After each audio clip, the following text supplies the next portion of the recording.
Telangana group 1 ఫలితాల్లో అవకతవకలు జరిగాయని వాటిని తక్షణమే నిలిపివేయాలని డిమాండ్ చేశారు గ్రూప్ 1 అభ్యర్థులు. ఉస్మానియా యూనివర్సిటీలో లైబ్రరీ నుంచి ఆర్ట్స్ కాలేజ్ వరకు భారీ ర్యాలీ నిర్వహించారు. కేవలం 3 సెంటర్ల నుంచే 100 మందికి పైగా ఎంపికయ్యారని, ఇందులో ఖచ్చితంగా అక్రమాలు జరిగాయని ఆరోపించారు. తెలుగు మీడియాలో 8000 మంది పరీక్షలు రాస్తే కేవలం 30 మందికి మాత్రమే ఉద్యోగాలు ఇచ్చే పరిస్థితి ఉందని ఆవేదన వ్యక్తం చేశారు.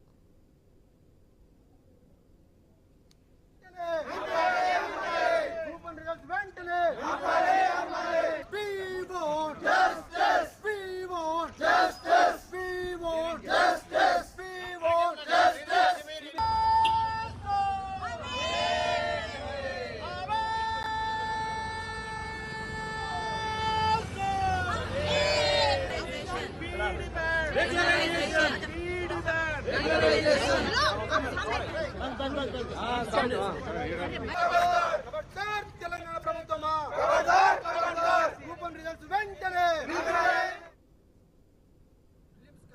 మెయిన్స్ కావచ్చు, ఇంటర్వ్యూ కావచ్చు, ఒకటే హాల్ టికెట్ ఉంచుకొని ఒకటే హాల్ టికెట్ ఉండి ఆ విధంగా తెలంగాణలో మరి రెండు హాల్ టికెట్స్ ఎందుకు ఇచ్చినారు? మరి ప్రిలిమ్స్ లో ఒక హాల్ టికెట్, మెయిన్స్ లో ఒక హాల్ టికెట్ ఎందుకు ఇచ్చినారు? మరి 1:1 ప్రకారంగా ఎవరైతే సెలెక్ట్ అయిన అభ్యర్థులు మెయిన్స్ లో ఉన్నారో వాళ్ళ యొక్క ప్రిలిమ్స్ హాల్ టికెట్స్ ఏమంటే విడుదల చేయాలి. ఎల్కేజీ పిల్లలు కూడా సీరియల్ నెంబర్ 1 ఉంటే సీరియల్ నెంబర్ 2 రెండోది వెనక మనిషి కూర్చుంటాడు. మరి తెలంగాణలో ఉన్న టీజీపీఎస్సీకి ఆ మాత్రం సోయలేదా? మీరు రెండు హాల్ టికెట్స్ తీసుకొచ్చి ఎవరికి అన్యాయం చేద్దామని అనుకుంటున్నారు? దీని మీద మాకు వివరణ ఇవ్వాలి.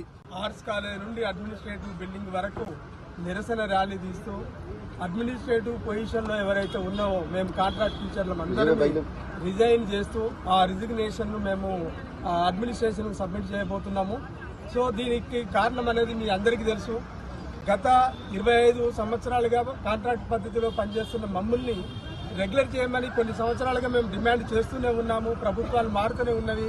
ఈ ప్రభుత్వము అధికారంలో లేనప్పుడు ప్రతిపక్షంలో ఉన్న వాళ్ళు మేము అధికారంలోకి వస్తే రెగ్యులరైజ్ చేస్తా అంటున్నారు.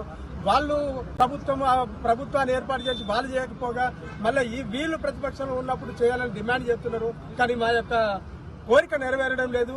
సో ఈ కాంగ్రెస్ ప్రభుత్వం కూడా రాజ్యాంగం యొక్క హక్కులను పరిరక్షిస్తామని వాళ్ళు చెప్పినారు. రాహుల్ గాంధీ మొదలుకొని రేవంత్ రెడ్డి ముఖ్యమంత్రి గారు వరకు కూడా రాజ్యాంగం కల్పించిన హక్కులను మేము కాపాడతామని చెప్తున్నారు. రెగ్యులరైజ్ అనేది కాంట్రాక్ట్ ఉద్యోగస్తులు, కాంట్రాక్ట్ అధ్యాపకులు కానీ అవుట్ సోర్సింగ్ వాళ్ళని కానీ రెగ్యులరైజ్ చేయడం అనేది రాజ్యాంగం కల్పించిన హక్కు.